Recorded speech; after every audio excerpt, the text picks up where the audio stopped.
آنچ آنے نہ دیں گے تحفظ میڈیا پہ ہم، تحفظ میڈیا کبھی ہونے دیں گے نہ ہم۔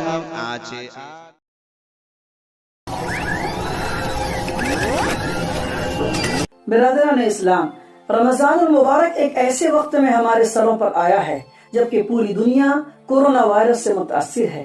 وہ دنیا جو چیخ رہی تھی، جو چلا رہی تھی، جو ہنس رہی تھی، جو رنگ برنگی دنیا تھی، آج وہ بے رونق بن گئی ہے۔ دنیا کی رونق غم، دکھ اور درد کے اندر کھو گئی ہے۔ ایسا محسوس ہو رہا ہے کہ عالمی کورونا وائرس کی وجہ سے پوری دنیا عالمی قید خانے کے اندر تبدیل ہو کر رہ گئی ہے۔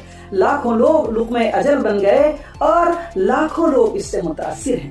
ایسے وقت میں رمضان المبارک کی آمد مبارک ہے، مبارک ہے، 100 بار مبارک ہے۔ ہمیں کیا کرنا ہے؟ ہمیں ایسے وقت کے اندر بحیثیت مومن اور بحیثیت مسلم کے رمضان المبارک کا اہتمام کرنا ہے، اس کے تقاضوں پہ عمل کرنا ہے، گناہوں سے بچنا ہے، تزکیہ، طہارت، ذکر و اذکار، عبادتوں، تلاوتوں اور رمضان کے ساتھ دن کے ساتھ ساتھ راتوں کو جگ کر بیدار ہو کر اپنے رب کو منانا ہے، گناہوں سے توبہ، استغفار، اپنے غلطیوں کی معافی کرنا، اپنے جرموں سے اللہ رب العزت کے بارگاہ میں معافی مانگنی ہے۔ تو ساتھ ساتھ بحیثیت ملک کے ذمہ دار شہری کے حکومت ہند WHO کے لاک ڈاؤن کی تدابیر اور احتیاط اور اس کی ہدایات پہ عمل بھی کرنا ہے۔ اس سلسلے میں جو سوشل ڈسٹینسنگ سسٹم ہے اسے فالو کرنا ہے، اور ام المدارس دارالعلوم دیوبند، جمعیت علماء ہند، امارت شریعہ پھلواری شریف پٹنہ، امارت شریعہ اور آل انڈیا مسلم پرسنل بورڈ کے ساتھ ملک کے تمام مذہبی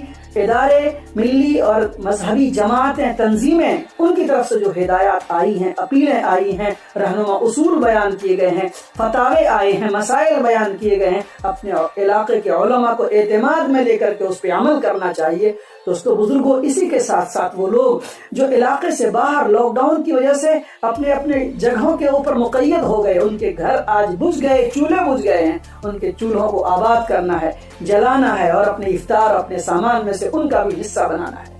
تیسری بات، ہمارے ارد گرد گھر، محلے، چوک چوراہے کے اوپر جو سرکاری عملہ ہے، لاک ڈاؤن کے لیے وہ سڑکوں پہ کھڑا ہے۔ رمضان کے وقت میں ہم ان سے بھی مطالبہ کرتے ہیں کہ وہ اور زیادہ قانون کا پالن کریں، تو ہم بھی یہ گزارش کرتے ہیں مسلمان بھائیوں سے کہ ان کے ساتھ حسن سلوک کا، برادرانہ تعلق کا مظاہرہ کریں اور ان کے ساتھ مشروب دیگر افطاری کی چیزوں کا ان کے ساتھ بھی شیئر کریں تاکہ وہ بھی ہم سے متاثر ہو، اسلام مذہب سے متاثر ہو۔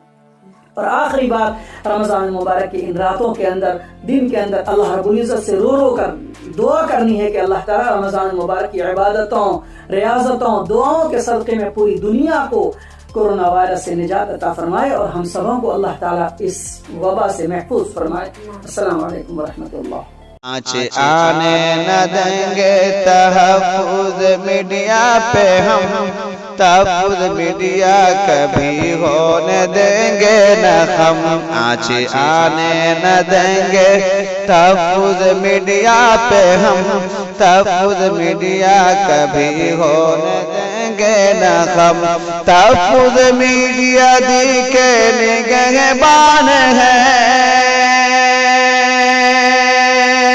تحفظ میڈیا دی کے نگہبان ہے، ہر جگہ تحفظ میڈیا بلائیں گے ہم، ہر جگہ تحفظ میڈیا بلائیں گے ہم۔ آنچ آنے نہ دیں گے تحفظ میڈیا پہ ہم، تحفظ میڈیا کبھی ہونے